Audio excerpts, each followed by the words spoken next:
Mabibi na mabwana, habarini za jioni. St. Ignatius kwa maendeleo ya jamii. Asanteni sana. Awali yote tunapenda kumshukuru Mwenyezi Mungu mwingi wa rehema kwa kujalia afya uzima na kuwezesha tuweze kukutana jioni hii kwa ajili ya zoezi muhimu kabisa la kuapisha viongozi wapya.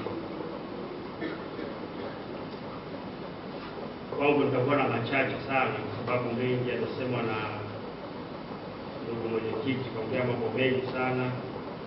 Mheshimiwa mkurugenzi kaongea mengi sana ambayo ni muhimu katika uongozi. Lakini hata nyewe wenyewe kupitia msomaji Israeli ameongea mengi ambayo yanahusiana na uongozi.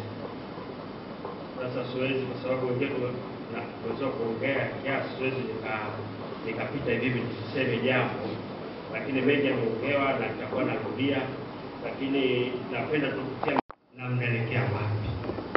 Wazungu wanasema if you don't know where you are going, you will probably end up somewhere else. Kama hujui unaelekea wapi, unaweza kaishia tu popote. Si hujui unakokwenda, unaenda hivi. Sasa hujui unauliza unaenda wapi. Kwa hiyo kama hujui unaenda wapi, maana yake huwezi kupotea. Ukitokea Mbagala sawa, ukitokea Mbezi sawa. Kwa hiyo inabidi ujue kutoka wapi, uliko wapi, unaelekea wapi.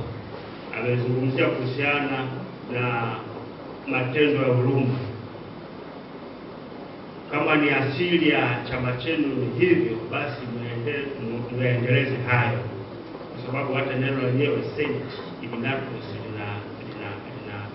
lina reflect matendo ya huruma.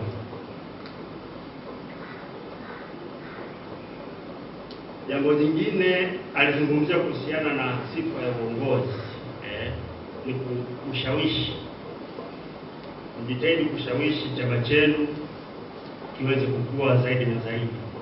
Mlipokuwa leo, basi mjitahidi na kumaliza uongozi wenu wa miaka 3, basi muwe mmefikisha somewhere, msiwe hapa hapo.